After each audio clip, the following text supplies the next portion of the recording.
गोविंद शिल्प घेऊन येत आहे 79 ट्विन बंगलोचा भव्य दिव्य पंढरपुरातील एकमेव प्रकल्प। आमच्या प्रकल्पाची वैशिष्ट्ये मनाला शांती देणारं महादेवाचं मंदिर, मुख्य रस्ता सुमारे 30 फुटांचा, अंतर्गत रस्ता सुमारे 20 फुटांचा, ग्रामपंचायत योजनेचा प्रत्येक बंगलोजला स्वतंत्र नळ, सांडपाण्याची सुरक्षित विल्हेवाट, सर्व टाइल्स ग्लॉसी आणि नामांकित कंपनीच्या, सर्व स्टेअर, खिडक्या, चौकटी सुपर ब्लॅक ग्रेनाइट, दोन्ही अटॅच बाथरूम पूर्णपणे टाइल्स, पंतप्रधान हर घर नल योजना पूर्णत्वाकडे, bathroom, basin, kitchen, CP fittings हे जगवार कंपनीचे, स्टीलवर पूर्णपणे जिंदाल कंपनीचे, 1000 लिटर पाण्याची टाकी, 150 लिटर सोलर वॉटर हीटर सोबत वॉटर प्युरिफायर, प्रत्येक बंगलोजला स्वतंत्र पार्किंग, दर्शनीय भाग पूर्णपणे डॅटो टाइल्स, टाटा प्रवेश कंपनीचे आकर्षक भक्कम दरवाजा, फुटी उंचीचे सुरक्षित कंपाऊंड। मग विचार काय करताय? गोविंद शिल्प, पत्ता गट नंबर 95, हॉटेल अंगण शेजारी, टाकळी रोड, पंढरपूर।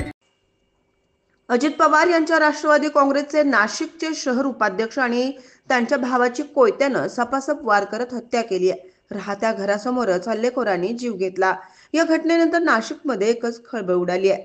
धक्कादायक म्हणजे चिमुकल्या मुलासमोरच बापाचा जीव घेतलाय। हत्येचं कारण अद्याप समोर आलेलं नाहीये।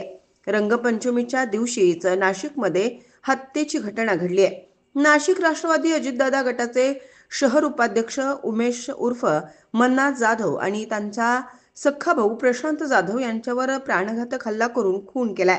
नाशिकमधील बोधले नगरच्या आंबेडकर वाडीमध्ये जाधव यांच्या राहत्या घरासमोर हल्लेखोरांनी कोयत्यानं सपासप वार केले। या हल्ल्यात दोन्ही भावांचा मृत्यू झालाय। पोलिसांनी घटनास्थळी धाव घेत हल्लेखोरांचा शोध सुरू केलाय।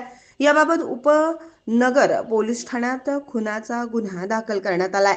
तसेच संशयित हल्लेखोर यांच्या मागावर 4 पथके रवाना करण्यात आल्यात।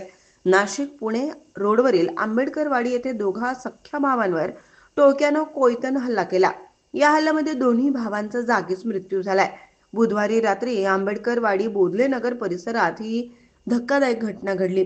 उमेश जाधव आणि प्रशांत जाधव असं या दोघा मृत भावांची नावे आहेत।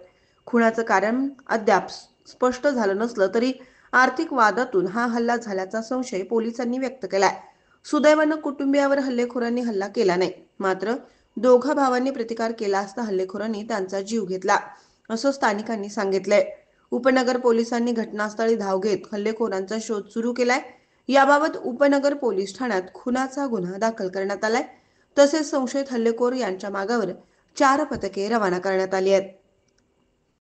ताज्या घडामोडी पाहण्यासाठी आमच्या YouTube चॅनलवरील PVR म्हणजेच पंढरी वार्ता या न्यूजला सबस्क्राइब करा आणि शेजारील बेल आयकॉनवर क्लिक करा।